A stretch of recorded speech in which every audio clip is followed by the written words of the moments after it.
Foi. Motivation. Surpassement. Fortifiez votre intérieur avec le moment de foi. Première épître de Timothée, chapitre 1. Dit la Bible comme ça. Chapitre 1, au verset où il parle du bon combat, le combat. Verset 18, regardez ce qu'il dit. Première épître de Timothée. Ouvrez votre Bible à la maison. Première épître de Timothée, chapitre 1. Dit comme ça. Regardez attentivement, Église. Le commandement que je t'adresse, Timothée, mon enfant. 1 Timothée, chapitre 1, verset 18. Le commandement que je t'adresse, Timothée, mon enfant, selon les prophéties faites précédemment à ton sujet, c'est que, d'après elles, tu combattes le bon combat. Tu combattes le bon combat. Verset 19. En gardant la foi et une bonne conscience. Cette conscience, quelques-uns l'ont perdue et ils ont fait naufrage par rapport à la foi. Regardez, Église, au verset 19. En gardant la foi, comment nous combattons le bon combat? En gardant la foi et une bonne conscience.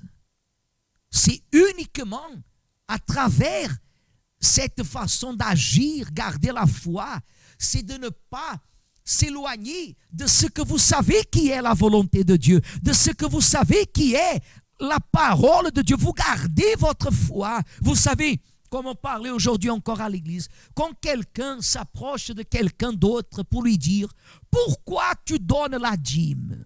C'est parce que il a vu que cette personne, elle pratique cette foi d'une façon très légère. Personne ne s'approche de moi pour me dire pourquoi je donne ma dîme. Parce qu'ils savent que la réponse sera tellement courte et immédiate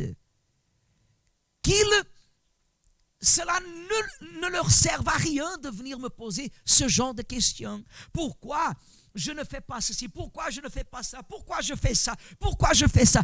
Parce que mon obéissance à Dieu est bien définie, est basée dans une foi bien définie.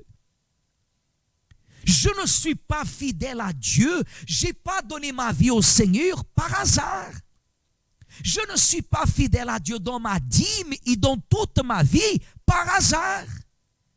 Je ne m'éloigne pas du péché par hasard. Je sais pourquoi je fais ça. La foi, comme elle est bien définie, elle ne se justifie devant personne. Parce que je sais en qui je crois. Je sais à qui j'ai donné ma vie. Malheureusement, même auprès et même à l'intérieur de beaucoup d'églises dites chrétiennes, ce mensonge qui a pris la place qui ne lui est pas accordée quand on dit que Dieu est amour. Souvent vous entendez parler ça, Dieu est amour, Dieu il t'aime, et Dieu ceci. Mais personne ne dit que Dieu est justice, que Dieu est juste. Dieu est juste. Et parce qu'il est juste, l'amour de Dieu, il ne peut pas s'éloigner de quelqu'un qui vit avec la responsabilité de combattre, comme il dit, en gardant la foi et avec une bonne conscience, que c'est quand la personne, elle pratique ce que Dieu lui parle. Quand la personne met en pratique ce qui est de la volonté de Dieu.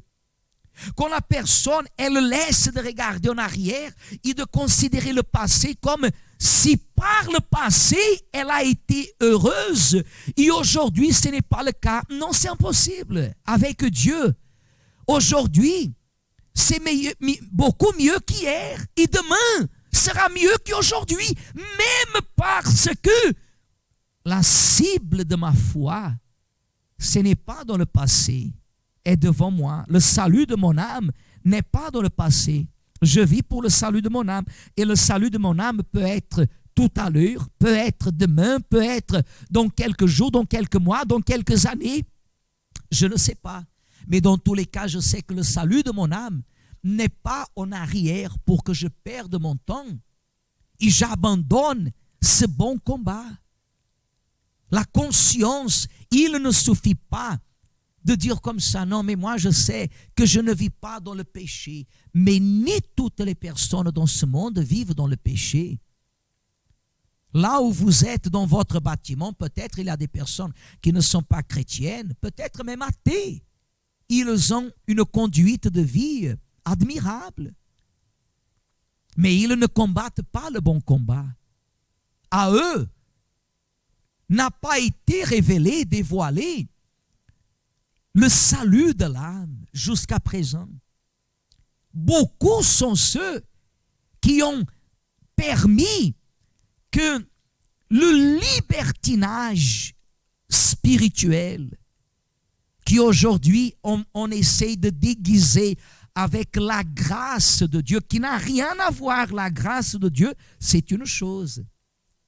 Mais quand cette grâce devient une grâce libertine, une grâce qui, toutes choses me sont permises, et toutes choses me sont favorables, parce que Dieu est amour, sauvé aujourd'hui, sauvé pour toujours, j'ai donné ma vie au Seigneur, c'est bon pour toujours, et nous savons que notre combat, il est tous les jours.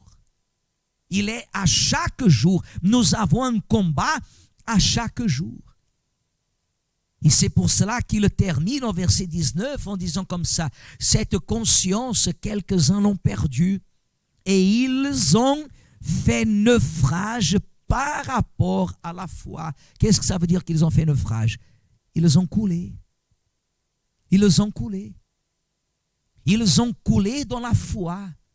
Des personnes qui un jour ont posé les mains même sur les malades, chassé les démons, une foi audacieuse, mais parce qu'ils ont laissé d'être les sentinelles de la maison de Dieu, aujourd'hui, à l'heure que je vous parle, sont des personnes qui peut-être depuis très longtemps, ils ne disent pas au Seigneur comme ça, Seigneur, je t'aime, je t'adore, je te glorifie.